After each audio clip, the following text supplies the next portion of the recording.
Hello and welcome to the 905 podcast. My name is Roland Tanner, I am Joel McLeod. and we're doing a 905 roundup this week with a brace of stories from around the 905 and to a certain extent from further afield. But um, yeah, stay listening. I feel a rant coming on. I'm gonna, judging by our sort of pre-recording meeting, I was just screaming at the microphone a few seconds ago. So if you want to hear me lose my shit, stay tuned to the end. But you may also hear me losing my shit in the first part of this episode, um, which is coming back to that issue of well, we in our episode last week, or sorry, the week before, pretty much put our flags, put our colors to the mast, if you like, on the issue of anti-Semitism in the NDP. Uh, we really tried to sort of stay out of the issue of what's actually happening in Israel, but no one else is staying out of it. We're being kind of dragged into it, whether we want it or not. So Joel, Niagara Regional Council, obviously somewhere where, Yes. we really need to discuss what's happening in Palestine and Israel. Hmm. There was a vote there this week. Yes. Why? Well, CH is reporting that at Niagara Regional Council, there was a proposal put forward on the agenda to basically call for a ceasefire in the Gaza Strip uh, that the Niagara Regional Council would vote on and presumably endorse. Why?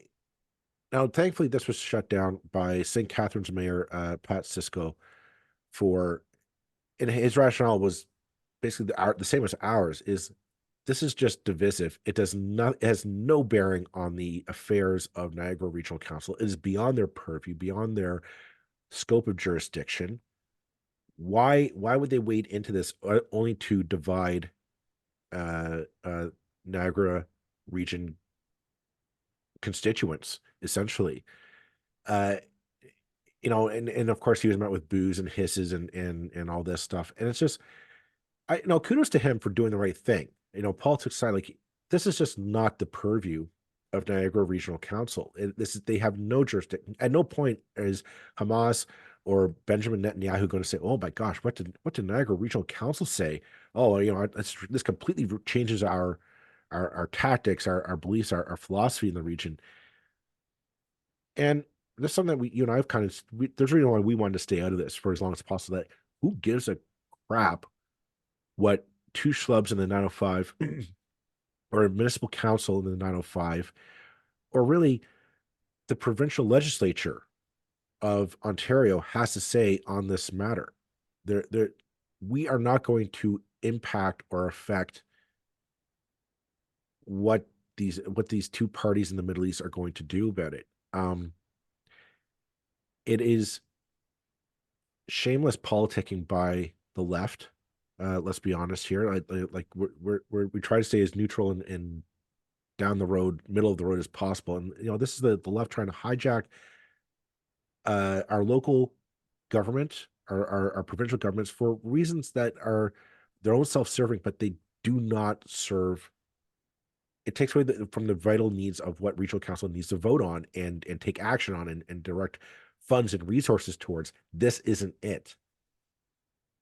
Yeah, I mean, this is a play. This is from the playbook of pathetic left-wing activism that has been around for my life. Now, I'm slagging off the left here. I always considered myself a member of the left, and Me too. Me the too. NDP. In all honesty, through my whole life, the NDP are the kind of party who should be wanting and expecting someone like me to vote for them and support them every day and twice on Sundays.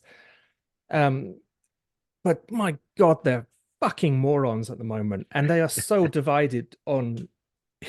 There's no such thing as an NDP party. There are two NDP parties. There is the hard left of radical socialist activists who don't really care about mainstream politics at all. They're entirely interested in ideological battles such as colonialism, wherever they believe that they see it. Um, uh, you know, um, uh, Gender politics, whatever issue. It's like it's not putting bread and butter on people's tables. It's not really left-wing politics in a traditional sense. It's posturing. This kind of stuff is just the Right. worst kind of posturing. Just imagine the government of Israel quaking in its boots at a vote from Niagara Regional Council. But this used to happen back in the days of apartheid. And in much less ambiguous circumstances, and people would say, well, let's have a vote and have a, condemn apartheid in Hackney Council. Well, yeah, great. I mean, it's a statement, whatever. Yes, we're all against apartheid. What did it actually do to end apartheid? Bugger all, really. Uh, uh, Again, it was pathetic posturing a Mhm. lot of the time. And in this case, the one issue that I really get passionate about is bad history. And there's so much ignorant, terrible kind of history going on here in this issue of people.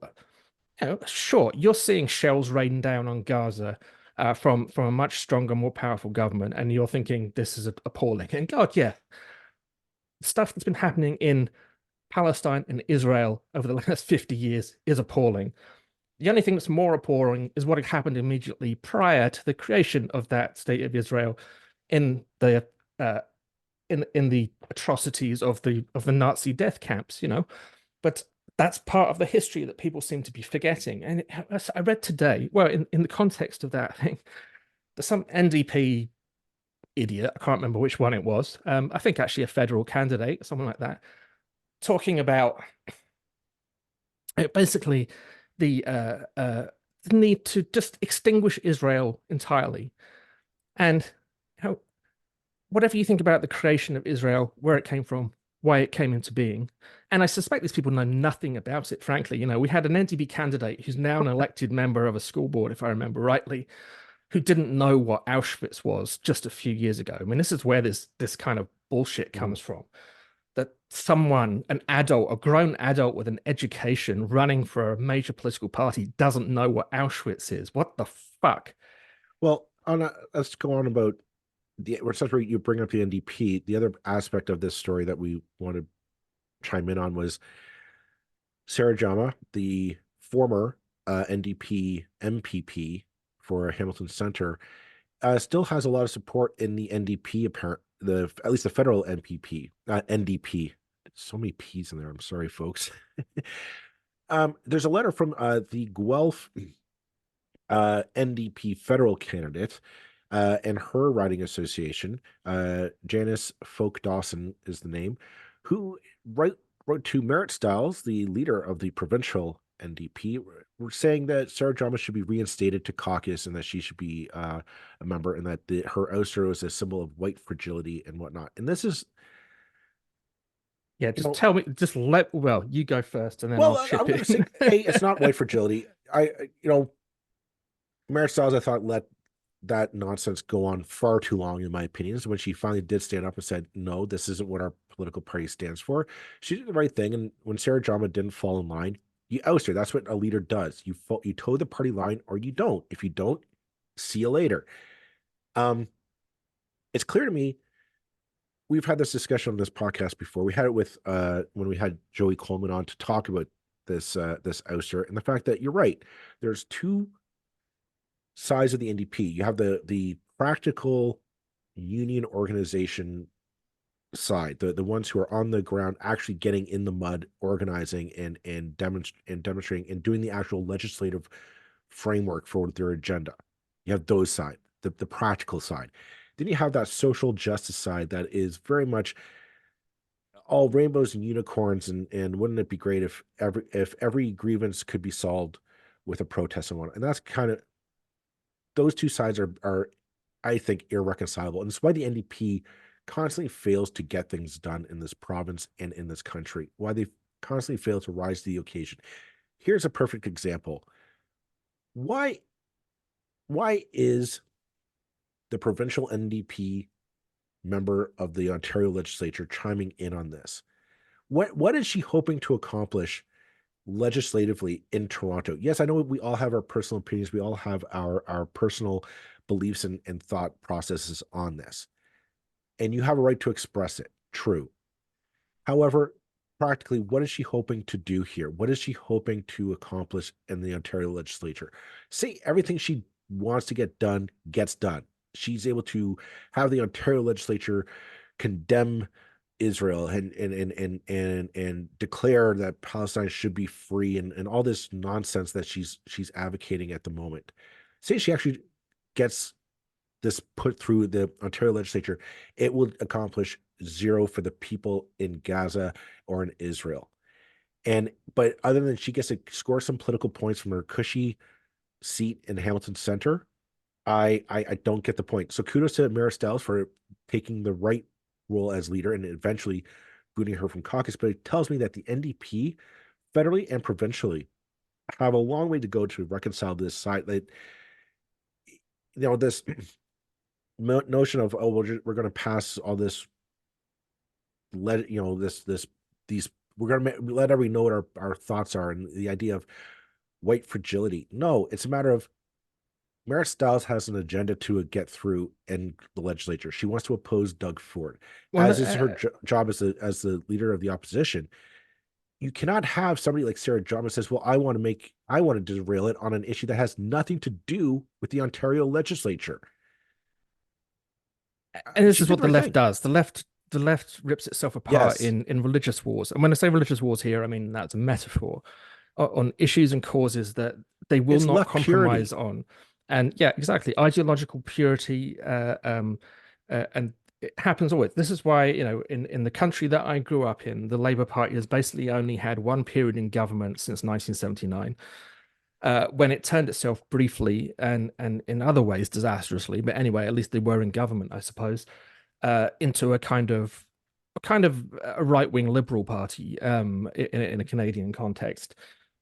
Um, I mean, more to the right, than certainly the government of, say, Kathleen Wynne was. Um, but then they return to their normal situation, which is tearing themselves apart with Jeremy Corbyn Right, right. actually anti-Semitism and debates over Palestine, and not actually, sorting out the business of trying to form a government. It's the same damn thing with the NDP. It's how the Conservatives always win because the left rips itself apart. So it's incredibly frustrating from my perspective from that point of view. It's also incredibly frustrating when you see people talking about white fragility and naming that phrase white fragility at Jewish people, descendants of people who came out, who survived the Holocaust or managed to avoid the Holocaust, the few that did, out of the millions that were murdered, and throwing words like white fragility at them because Jews are just white colonialists, right? They're no different from a British redcoat marching into fucking Sudbury. I mean, how offensive is that? How offensive is that to associate the descendants of the Holocaust with just some white Mhm. colonial oppressor? It's bullshit. And when you're talking about, that phrase, Palestine shall be free from the river to the sea, what does that mean? Let's deconstruct what that phrase means. It means that Israel will be removed from the face of the earth. And where will those Jews go, do you think? Back to the countries they came to, back to Germany or Poland or Eastern Europe or Russia, back to those places that they escaped from because they were being murdered in the millions, either by Stalin or by Hitler or by any other of other countries. Give me a break. Israel came into existence in circumstances which, yeah, I will admit, are problematic in many ways. And basically, a colonial power gifted a piece of land, to a people. Um, Here's at least they do have ties to that land. That's where they're from originally. You But know, here's the thing that what I said before we hit record was that phrase from the river to the sea is talking about the elimination of a people, the Israeli people. Um, the argument that is being made to support that it's this colonial mindset and whatnot. Here's the problem with that is those exact same arguments can be used here in Canada, yeah, or any person who's living here in Canada can be saying, no, we have to leave because we're all colonial mindset. Are there problems with colonialism? Absolutely. Was it harmful? Absolutely. The problem isn't to say, well, let's erase what happened in the past, move forward, because I don't have anywhere to go. I can't go back to. Here's a question: where do I go? Do I go to Scotland? Do I go to Ireland, or do I go to Germany? Which part of my ancestry do I get to go back to? It's not that clear cut, and that's why, like, we're getting way off the mark here. But like, there are second and third generation I don't think Israelis. we are. I think we need to talk about this because no one is. Everybody's talking about this as if It's an Israel abstract. bombing Gaza is something that happened this week, and it's just because the Israelis are assholes that they're doing it. No, it comes. It's appalling. My heart weeps for the people of Gaza who've just suffered Yeah. so much for decades, but not at the hands of Israel. Yes, I mean the bloody murder that goes on is appalling. You know, Well, for the record, I think I want Benjamin Netanyahu turfed out of office, but sure, the guy's a monster, but I mean, it's like on fucking October the 7th, Hamas, yeah, Hamas are and like it's the most objectionable people in the world. Now, I'm not going to say like, well, he did, she did, but that's basically what this whole argument is. It's like, well, let's just forget about that yeah, atrocity and let's get angry about this atrocity over here. it's Well, why two atrocities are states. atrocities. It's why a two-state solution is needed. Yeah, Like, and Hamas, the yeah, people of Gaza are not exactly enjoying a pleasant time on the most peaceful day of the week under a theocratic dictatorship of right, terrorists. Uh, God damn it, people, wake up and realize what this situation is. There's monsters on every side of this thing, yeah, but the people in the countries, whether they are Palestinian, whether they are Israelis, are just people trying to get on with their damn lives. And ultimately, this will only ever get solved by people sitting down and talking to each other. But exactly, we none of us have a right to a land. I mean, ultimately, I just don't accept that. Uh, uh, and that's as true for the First Nations of Canada as it is for, I don't know, are we going to say, only the Celts have the right to live in Britain? All those Anglo-Saxons and the Vikings and the rest, they better sling the hooks back to Europe or wherever the fuck they came from. You can't do it. We've all arrived in places in the world because we just moved in without asking. Um, Israel's not so unique in that case. Terrible things have happened in which, basically the whole history of America is of people dying in their millions because of disease and massacre and genocide brought about by people immigrating. But here we are. What are we going to do? We have to live with it. We have to get on with it. And until we do that and get rid of this bullshit, fucking terrible history, um, we're never going to make any progress. People of the Middle East have to live together. They're there. They have to accept each other and get on with it. And one day, and probably when the theocratic maniacs calm the hell down yeah. and accept that actually it would be nicer if we could just coexist and run a business and let our children go to school, we might all be able to live together. Uh, But the until then, sad, we're stuck with this nonsense. but the sad thing is just watch it infecting our politics here closer to home at the municipal and provincial level because somebody on the left wants to score points, and that's it. There's no. If you really want to solve it, go run provincial or federally, go work overseas. But until then, it's just placating your virtue points that you're trying to score with your respective constituents, and it's not helping. It doesn't help people here in Niagara Region or in Hamilton Center or here in Ontario. All you're doing is you start hate, and what we heard from our previous episodes is, yeah, that hate's directed uh towards Jews. It's being used as an excuse to go uh uh attack Jewish people and Jewish businesses here at home because you need to make a point about how virtuous you are uh over something that you have no standing on. It's sickening, it's cowardly, you're not standing for anything. What you to stand and say both sides need to come to the table to sit down and have a conversation is far more productive. Far more productive, but right now in the current climate, to say, oh, we all need to sit down and talk together is going to be seen as some kind of act of treachery by the people involved in this debate. Like, no, that's not good enough. We need to exterminate this country. And that's what Right. they're talking about when they Yeah. talk about from the river to the sea. Yeah. It's exterminating Israel, getting rid, and of course they don't go as far as to say how that would happen, or work out those we awkward know how it'll details. happen. We know how Exactly. it happens. We've seen it in the past. Let's not kid ourselves. It's Okay, yeah, this whole thing crosses the line so much. It's gone far beyond, a justifiable and reasonable uh, uh, discourse. discussed very often. Well, Mhm. discussed what this Israeli government has often done, the extremes that they have gone to on many occasions. That disgust is, I think entirely justifiable, and there are many, many Yep. Israelis and Jews who would totally be on board with that. But this has gone far, far beyond that now. That's not what the conversation is about anymore. It's anti-Semitism. Okay. On that note, let's take a pause and we'll be back with our next story right after this.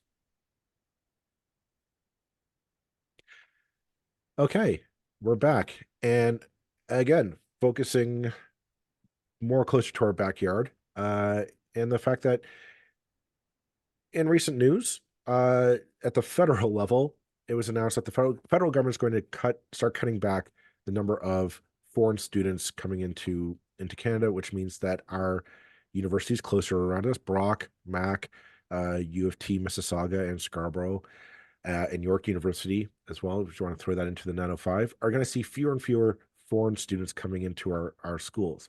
Now, what this means is it could pose problems for the funding models for these schools in the very immediate future.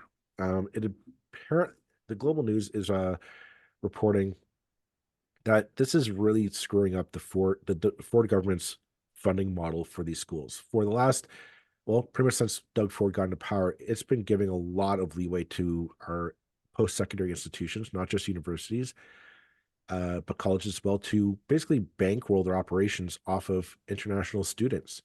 International students get a far higher tuition costs because they're allowed to, and that this was going to basically bankroll their operations for a good long time, which is why you're able to keep tuitions frozen for Ontario students and whatnot, but also not actually have to fund post-secondary institutions properly.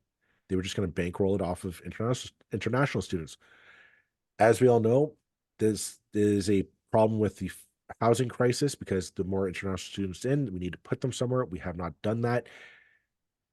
One problem has led to another, and so the federal government has said, "That's it, no more. We're putting a cap on it," and that has meant that our post-secondary institutions in Ontario are now panicking. They don't know where they're going to be able to make the funding because they can't raise tuition costs. And Doug Ford isn't saying, "Well, we're going to make up the middle ground." Mhm. Um, this has been this we haven't heard anything directly, but universities are notoriously mum on their Yeah, I mean, it's, funding. it's very difficult to get people from universities to talk. And I mean, again, for good reason. They're Yep. they don't want to piss off the paymaster, right? Even when the paymaster's screwing them And over. they don't want to scare off the alumni. I mean, when you have a lot of rich alumni who have taken those degrees that they've earned and gone off and made quite the name for themselves in the private sector, and they go to them constantly and say, "Hey, do you want to go build a new library? Do you want to go build a new lecture hall, and we'll name it after you, etc." The reason why I think it's becoming a bit of an issue though is out east, Queens, notoriously Queens University, a very I mean, I'm sure some of you listening have your degrees from Queens University, either law or an undergrad or whatever have you. Um, but they're panicking because they're saying that they are at risk of going under essentially, and they're proposing drastic cuts across the board for a number of programs and courses and what have you. Um, which we didn't really cover because again, not the 905. However, what got us was the Queen's Journal, the student-run paper, was reporting on a open house that the provost made on this matter to bring it up. And the provost had announced that they were in talks with a number of other universities and post-secondary institutions across Ontario, and that 6 other institutions that they did not name are reporting that they're in the same boat of this. They don't know how they're going to keep programs open or doors open, which made us to perk our ears a bit. Say, is that how far gone our this crisis is? Is this a huge crisis that we're going to be stuck slashing massive programs, and not the fringe ones we're talking about. We're talking like classical arts, history, political science Well, courses, yeah, I mean perhaps. the historians again, and I'm biased here. It's the arts that always take it in the nuts when this happens. Which is why we end up with so many terrible historians in this province. But I, uh, yeah, I mean, it's just, I'll declare a conflict of interest in that my actual day job is involved in selling things to universities. So I guess I have a bit of a conflict in that when funding is short, my business doesn't make money. And it's also in the arts sector. So, and I'll tell you this just for nothing as a general experience. um, Ontario universities and Canadian universities in general are some of the hardest universities in the world to get money out of. If you think there's waste going on, it's not in Canada. Canadian universities are very difficult to sell to because they Yes. don't have the money. And no university in the world will claim that it's got a lot of money. They all feel the struggle. Well, I mean, maybe with the exception of some universities in the US, but there's no such thing as universities that will say, "Oh yeah, we're loaded." But believe me, as a Canadian company trying to sell globally, but including Canada, Canada is a tough sell because I no one's got the money, I can vouch for that, and that's before this started. but And Ontario, so the Ontario government basically uh, funds Ontario universities at a level about 50% of the 57% of the national average already. And when they came in, they cut a subsidy fee from the previous government, which was aimed at lower income and middle class students. And they said, "Oh well, this isn't necessary. Instead, we'll just cut the fees, and that will have the same effect." Well, that meant that not only, sure, the students are getting in for a lower fee, kind of, um, but the universities have just taken a massive haircut. And since then, basically since they came in, they have frozen tuition rates all through inflation, all through right. COVID, all through everything. There's been no increase in funding going to the universities. So we're already half a decade behind anyway in the funding. And then when the federal government put a cap on overseas students, um, that's now sort of triggered the crisis. The universities for decades and decades and decades, certainly since the 90s, and this is a worldwide phenomenon as well, really rely on overseas students. I'm not quite sure what the logic was of the federal government to put what seems like a very stringent cap on overseas students. On the other hand, I don't think overseas students should be used as a cash cow to stop governments paying their way and supporting education properly. So I kind of see both sides of that argument.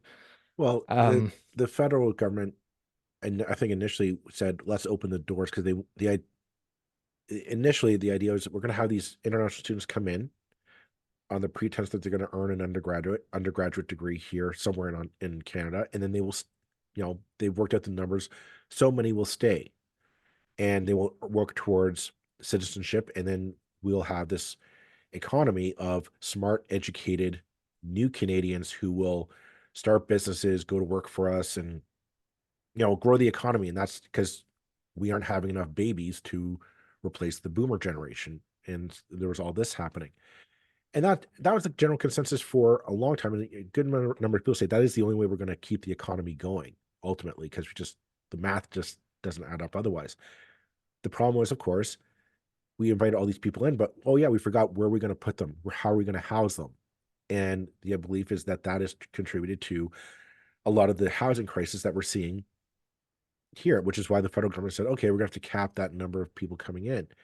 The trade-off was always that Doug Ford, in his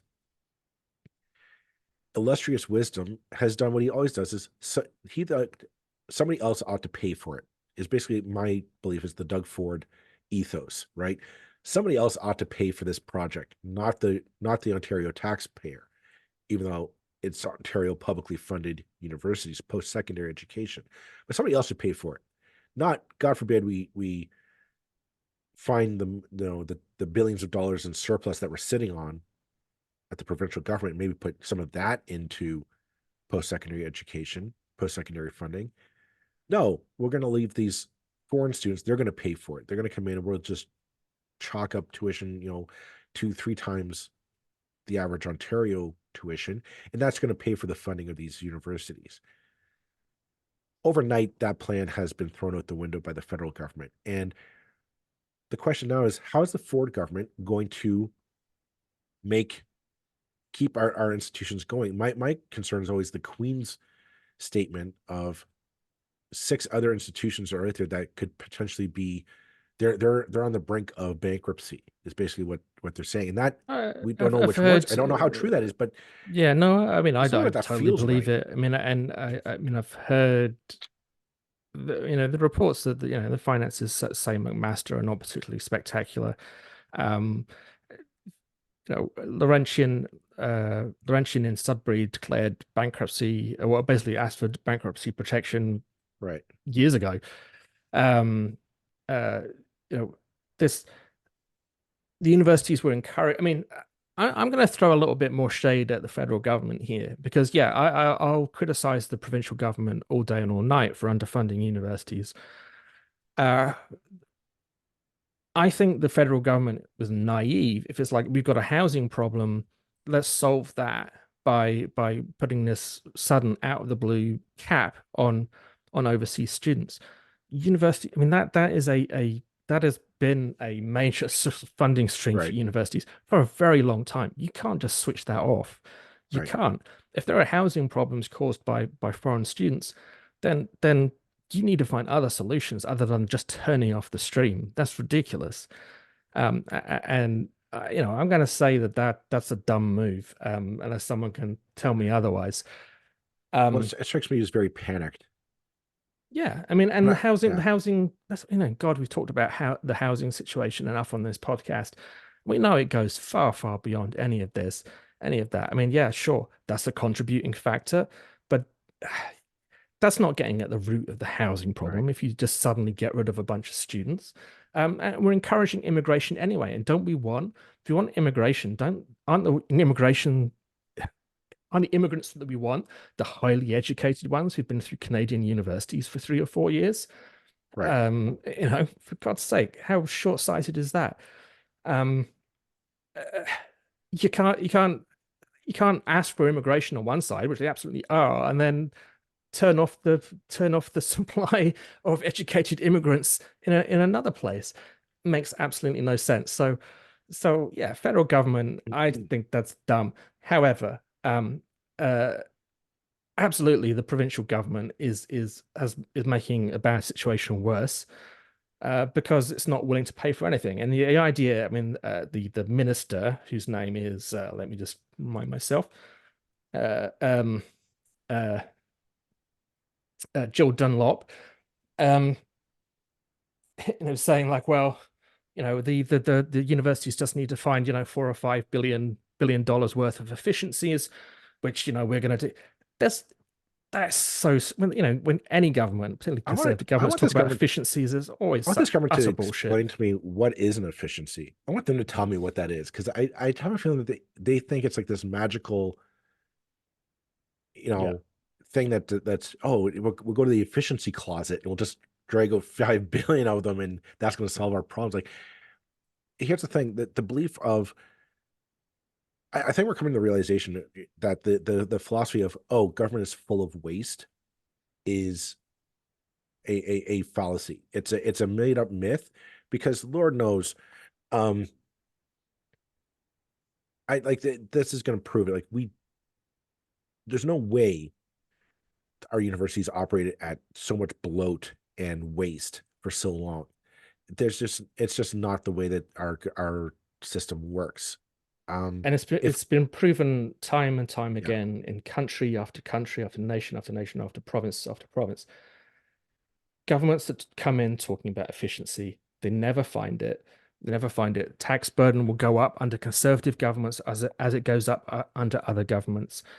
The Finding efficiencies Yeah. tends to what it ends up doing is it cuts services, and the people who maybe you could afford to lose are the ones who are making the decisions about where the funding goes. So those guys Right. never lose their jobs. it doesn't work. I And would, yeah, I don't ultimately that there is not a massive amount of waste in any of the systems. Um, and the waste that is there is really, really difficult to I'm get. Um, I'm going to go on a limb here and say that, not really a limb. I'll stand by this. The the one area I would argue that a government should invest in. There are a lot of areas you can say high, transportation, highways, whatever. I'm going to always argue education is by far the best investment any government, especially the provincial government, can make. Not just education in terms of our our elementary and high schools, but also post-secondary. And that's not just universities. I'm talking colleges, trade schools, etc. Investing in that to say, you know what? I would argue, I'd say a good, if you're the NDP or the Liberals listening, this might be a good policy point. Find a way to say the first degree is on us. Your first run through undergraduate. Now, whether that's your university bachelor's of whatever, or if you're going to trades, you say I want to work towards an apprenticeship in a trade. All of that should be nope. The first round is on us. Anything after that, if you want to go back and you want to get further certifications, or if you want to get a master's or a PhD grad school level, then okay, that's when you need to go find a way to pay for it yourself, and that's either through grants, loans, whatever. But I'm of the mindset in this day and age, education is the key to our future. Investing in our schools so that our kids have the best technology, and investing in our post-secondary so that maybe we can make it so the first undergraduate degree is on us, that we do not have to worry about that much debt coming out of university, but our workforce is educated, they are future proofed, if you will, and they don't have massive amounts of debt that saddle them from getting into the economy and producing stuff. oh yeah, I agree. I agree on all the points in um, if you want to be competitive in the modern economy, you've got to be well educated. The countries that have the best education systems that educate the best prosper the most. And there are countries around the world that have done exactly that, of just funding, why we pay for schools, right? Like, admittedly, this government would happily have us all paying for schools as well, or would let the middle class or the Right. wealthy opt out. But I think most of us believe that education should be free. And education, why should we suddenly have an arbitrary cutoff at 17 or 18, where suddenly you have to start paying or taking loans or whatever? No, it should be free. You should be able to go to university and not have to. It should be free. Just I was the last generation in Britain that came in at the very tail end of that system as Margaret Thatcher abolished it. You got a grant, you got your living expenses, you got Right. your fees, you got the whole thing, and then you left and you got a job, and there was no debt, no nothing. Um, Scandinavian countries have that system essentially.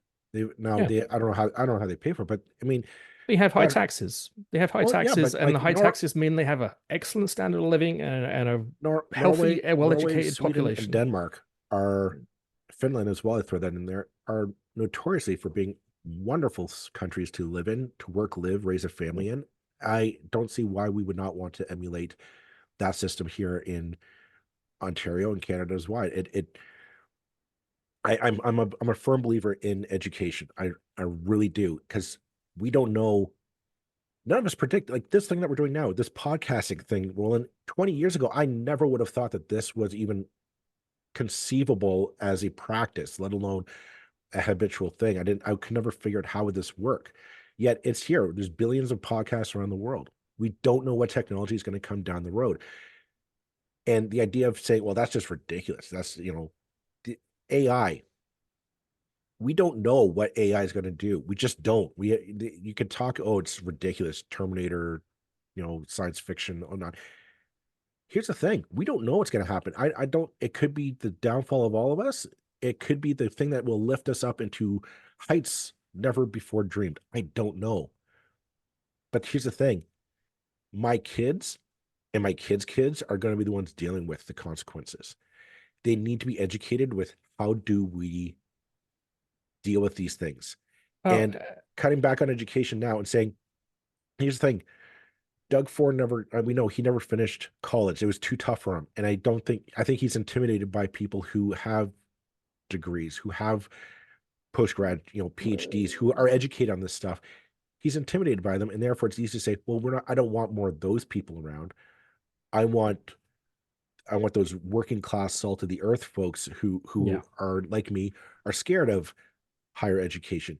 And we can't be. We have to embrace it. And I'm not saying this is some kind of elitist, only PhDs, but we have to be willing to say those who get into the trades, we have to give them the tools to say you've got to be able to adapt to new technologies, new tools, new ways of building things, new materials. You have to be willing, be able to be educated on it, because saying you're on your own isn't good enough. We need to give people the tools and the ability to educate themselves on this stuff, so that the stuff that we never dreamed of in the future is what they're going to be able to train and retrain on. Well, and the terrifying thing is now that, to be completely frank and honest, Ontario doesn't have a top flight university, even as we are right now. Toronto is close. Toronto's getting close to the kind of university that has some kind of worldwide reputation. Maybe Waterloo in some subjects. But in all honesty, uh, Ontario's universities are not top flight. The B tier universities. Right. Um, if you want to be, if you're the brightest and smartest in Ontario, and you really want to get on in the world of academia or top flight research, what's the first thing you're going to do is buy a plane ticket somewhere else. You're going to go to the States. You're going to go to Harvard.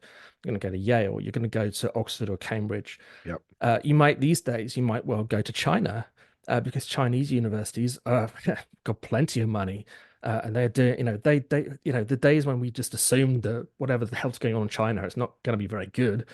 No, they're doing top flight research and they've got the money to spend. Mhm. We're not competing. And fine, Canada's not the world's biggest country. It's tough to have one of those universities that everybody mentions in that first breath of like the world's top universities. I'm not saying that that's easy, and I'm not denigrating Ontario's universities either. I mean, the U of T's of this world, very good. Canada has a couple of universities that are right up there, but we should be aiming for better, not for, well, let's just hope that they get by on the Right. pittance that we're giving them. No, we're not going to compete. We're going to be turning out, and it's just a classic brain drain. Best people are going to, and they don't come back. They go and work in other countries and they contribute to other countries and they earn money for other countries. Right. It's so stupid. It's just Yeah. it's short-sighted, and it's going to come back. I mean, I'm we still have 2 years to go before the next provincial election. I am hoping that the talk of 6 universities all bordering on bankruptcy right now is overblown. Because my God, if we had in the next few years we have any university, any declaring bankruptcy and shutting their doors, um, Well, that itself should be a cause to turf Ford out of power, because we can't afford this isn't a nice to have, folks. This is essential. This is like, we got to think of a world. Our universities are like shutting down the 401. We would never, and I don't mean for repair. I mean, just we take the 401 and we say, nope, can never use it again, bulldoze it. That's what shutting down a university should be like. We should compare it to that.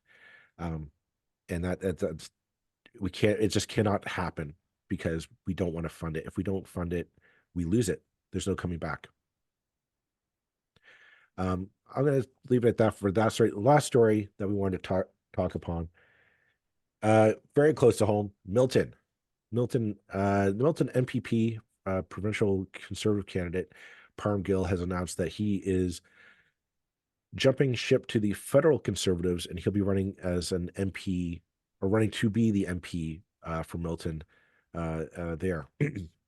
Now, that means that there's going to be a by-election eventually, presumably in 6 months' time, here in the 905. We talked about this before we hit record. You and I are of the same mind. Bonnie Crombie has got to run for that seat, because we think she'll win it. There's a strong liberal vote in Milton. If Milton has the idea of having a leader in their as their MPP, I think they'll very much go for it. Yeah, and correct me if I'm wrong, like Sir Palm Gills decided to run against Vancouverden. Yes. Well, they really think they're going to win, don't they? Well, we'll discuss that, I guess, at a Yeah, that's later another issue. That's a separate issue. another issue. But But I'm more concerned with, if the liberals, if Bonnie Crombie does not declare she's running for that seat, um, this is a I gift. She this couldn't this ask for a better seat. I mean, other than maybe in Mississauga, the by-election came up in yeah, Mississauga. Other than that, this is the best possible seat to come up for yeah, Bonnie Crombie to run for. It was a Liberal seat before. It was a Liberal seat. Was it I'm trying to remember who held it. Oh my God, I can't believe I'm blanking on name. Indira Indira Naidoo-Harris. Naidoo-Harris. Yeah, You had it. someone who was a friend back in the day. Sorry, Indira. Uh, Indira Naidoo-Harris was the MPP.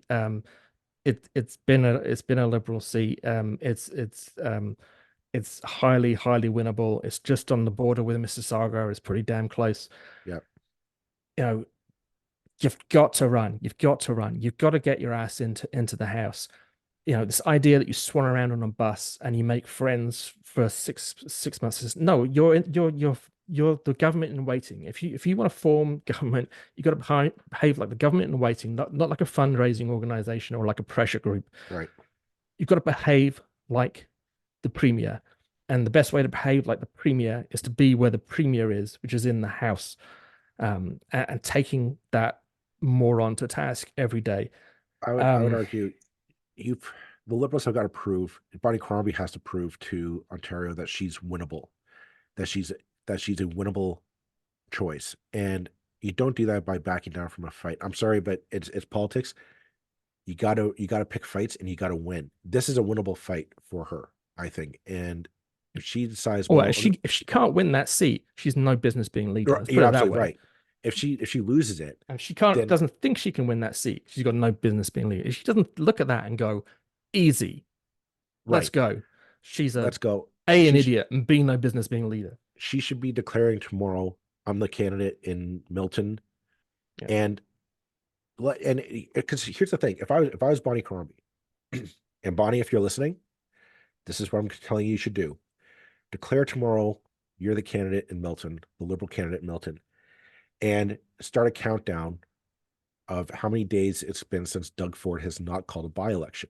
Yes, we know he's going to wait 6 months to call it, but you call him out as a chicken, as a coward, as somebody who does not want to meet you on the battlefields of politics, and to say you're ready to run, you're ready to serve the good people of not only Milton but all of Ontario, and you put it back on Dougie Boy to say call the by-election. Like, are you that scared of facing me in the legislature?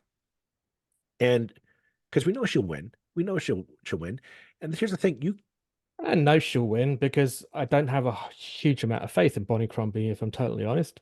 I'm not excited. Nothing that she's done has ever excited me. However, she should win, and she should think she can win every day. Uh, so do it.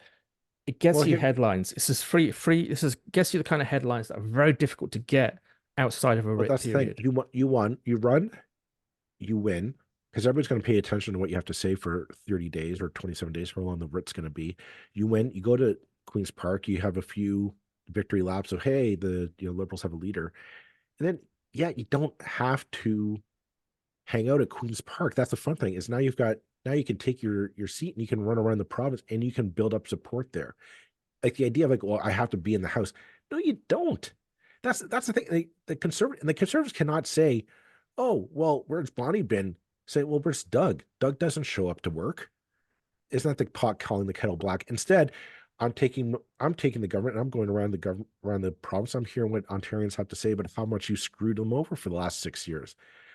And then when he says, when you show up to work and you start hammering with questions. It's a perfect opportunity. And I just say, look at the last Liberal leader. Stephen Del Duca said, I'm not going to win a seat. I'm going to run in Vaughan because that's where I'm from. That's my seat. And I'm going to serve the people of Vaughan. And I'll wait. And And let's he just remind passed. ourselves that he couldn't even win in Vaughan. That's Well, how there's bad that of a too. leader But he the was. reason why he didn't win in Vaughan is because he didn't win. He passed over all these other by-election opportunities that came up. He could have ran in any number of by-elections. He passed it over because he said, no, no, I want the best person for that seat to win. And when the time came for him to win, I know everybody says, "Oh, it's the pandemic. He wasn't able to," like, nobody cared what he had to say because he passed over every opportunity to stand at the microphone. When the I mean, people did come, the last liberal event I went to as a liberal member was the leadership convention where Stephen Del Duca became leader. Now, it right, wasn't necessarily those two events, me leaving and doing this and me leaving weren't necessarily directly correlated, but it sure as hell made it a lot easier. It was like I could see the disaster coming. It was a horrible event right, to attend, to see people piling in behind this man but basically, again, Bonnie Crombie is one on the same logic. We're too far left. We need to be more like Doug Ford. I'm sorry, I don't get the math. I don't get the argument. The NDP are the problem here for the Liberals. The PCs are just yeah, there. They're always there. yeah, The problem is that the end is whether the NDP are taking your voters or not. The NDP currently, under Marit Stiles, are doing everything in their power to give you a gift horse back to being at least the official opposition, if not the actual government. Doug Ford currently is doing everything in his power to make it easy for you. Go win a by-election, kick the government's ass, humiliate them in Milton, get your ass back to the legislature, which is what the job is. That's what you're supposed to do right. if you're a politician. Don't I mean, we I suspect had inklings that that's not necessarily an automatic decision by the party. It should be. It really, really should be. Um, It's got to be. I don't. Here's the thing. You're what they have seven members in the legislature. You don't have the option to pick and choose who does what. Like, you need every seat there. This is a surefire win, and it should be for Bonnie because then you have a constant microphone. Nobody's going to care if you pass over this opportunity to win a surefire bet, and you think, well, I'm going to go and I'm going to talk to people instead. I'm going to go travel the province and I'm going to go to the barbecue circuit, and I'm going to go talk to the chambers of commerces around the province. No, you're not, because they're going to say, why do we care what you have to say? You had this one opportunity to get the job and you passed it up. So why do I care what you have to say now? Every everything in politics is a job interview, and you got to show up to it every damn day. To pass this over because you say, well, that doesn't really matter. Nobody cares. Yeah, nobody cares, but they do care that you didn't show up. And that's what you had. That's what you don't need going into the next 2 years, is the idea that you just didn't show up when we needed you most. Nobody cares what you say. Nobody cares what you do, granted. But the fact that if you don't show up, people are going to say, well, you're just another Stephen Del Duca. And why am I going to go run? Why am I going to come out of the woodwork and say, I'm going to put my name on the ballot to run as a liberal in the next provincial election, whenever that is, when you yourself can't show up to lead? well, I it's a this is the first test for Crombie of judgment. Yeah, the Yeah, job is to be a politician and to run the province. If you're not climbing over everything to to to actually get into the legislature as soon as you can, you're an idiot. I know that this seems to have been a logic that does come from that we've seen from the Liberals and we've seen maybe in other places. But yeah, maybe you lose. But I mean, my God, if you do lose, you're in deep well, if you do lose, trouble like, anyway. You know. the liberals made the wrong choice. But they I really don't think shouldn't. you'll They lose. I really think you'll shouldn't. win. I mean, Bonnie Crombie, whatever I personally think, does have a profile that nobody else has, or very few other Ontario Liberals have. She is well known. She's very well known in that part of Ontario in particular. It's like I'm trying to remember what was Bonnie Crombie's seat originally. What was Mississauga her? Streetsville. Okay, okay. Well, we're just down the road, really. Oh, Sure, it's not Mississauga, it's not Peel anymore. It's Halton, but really, no, we're but talking a couple of miles. not even that. It's a 5 minute drive. Hmm. It's a 5 minute drive from that riding. In fact, I would dare say it might actually be next door, but She has to run. If she he doesn't has run, he has if she's an idiot. I think so. Like It's an she absolute gift. Palm Gill couldn't have done a bigger favor to the Liberals. Um, it does say, and I'm just reading the quotes from the CBC here of the Ontario Liberal Party spokesperson, coming out with the most boring quote that comes from every political party when someone resigns. There's clearly another sign that Ford's team is abandoning a sinking ship. right. I remember the PC saying that about the Liberals just about 6 months before they won another majority. Every time someone stood down. But I mean, it does say something that he basically sees it as an easier task and a more rewarding task to go after, uh, a very prominent, well-known federal MP rather than going for re-election. It does say something. I think if Bonnie Crombie wants to stand out and apart from Doug Ford, declare your intention to run like toot sweet tomorrow, Monday, whenever, and just start baiting Doug Ford to call the by-election. Yeah, make Like, this a rallying like, call. Like, hey, you crap, corrupt piece of shit. yeah, You like chicken. you Call the want to. by-election. Call the by-election. Here's Call the the thing: by-election every day. Why isn't the by-election called? You're absolutely right. you've been throwing shade.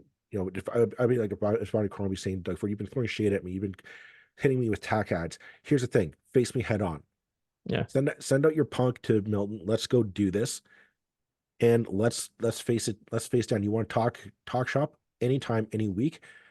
I'm gonna run in Milton, and it shuts him down. Like, that's the thing. Like, he has no retort to that. Then he looks at because then he's like, well, I'm gonna wait till 6 months, and you just have a clock going on a Yeah. website. Milton clock countdown, and how many days have gone by without calling a by election. You call him out, and you be a thorn in his side. You embarrass them every day. I mean, it's like Yes, this is an absolute gift.